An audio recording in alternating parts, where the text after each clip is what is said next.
बिस्मिल्लाहिर्रहमानिर्रहीम अस्सलाम वालेकुम प्यारा दोस्तों, अॼु जी नई वीडियो सां गॾु अवां जी ख़िदमत में हाज़िर आहियूं। प्यारा दोस्तों, अॼु जी वीडियो खे तव्हां स्किप करण जी सोचिजो बि न, छो जो अॼु जी वीडियो तमामु घणी दिलचस्प थियण वारी आहे।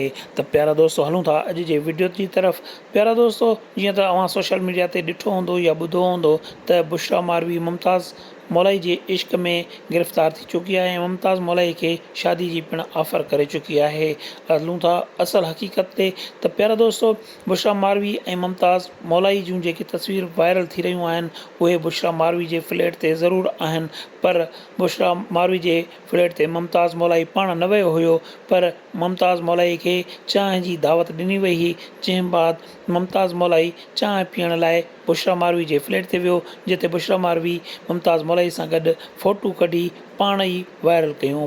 मुमताज़ मौलाई खे पहिरां इहा ख़बर ई न हुई त बुशरा जे दिलि में छा आहे। बुशरा हिकु तमामु तेज़ ऐं चालाक छोकिरी आहे। बुशरा पंहिंजे सूंहं जो सही तरीक़े सां इस्तेमालु करणु ॼाणे थी ऐं पंहिंजो पाण खे मक़बूलियत ॾांहुं वठी वञणु पाण बहितरु ॼाणे थी। बुशरा मारवी इहो सिर्फ़ु पंहिंजी पाण खे मक़बूल करण जे लाइ मुमताज़ मौलाईअ जे इश्क जे चकर में ॾेखारियो आहे त जीअं माण्हू वधि खां वधि बुशरा मारवीअ खे सर्च कनि ऐं बुशरा मारवीअ जे बारे में ॼाणनि ऐं बुशरा मारवीअ जा गाना पिणु ॿुधनि।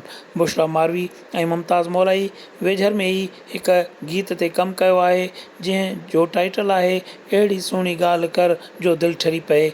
यकीननि मुमताज़ मौलाई हिन वक़्तु उन ई गाने खे ॿुधंदो हूंदो ऐं उहा ई ॻाल्हि यादि कंदो हूंदो त इहा कहिड़ी सुहिणी ॻाल्हि थी जो मुमताज़ मौलाई जी दिलि ठरी पई। मुमताज़ मौलाई हिकु अज़ाब में फासी चुको आहे। बुशरा मारवीअ जे लाइ मुमताज़ मौलाई पंहिंजे वीडियो बयान में चयो आहे त मुंहिंजो बुशरा मारवी सां कंहिं बि क़िस्म जो को बि तालुक़ु न आहे। मां हिकु अवामी फ़नकार आहियां ऐं अवाम लाइ ॻाईंदो रहंदुसि। त प्यारा दोस्तों, हीअ हुई अॼु जी वीडियो।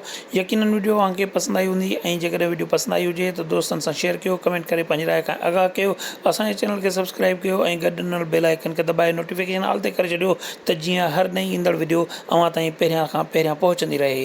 दुआउनि में यादि कजो। अल्लाह हाफ़िज़।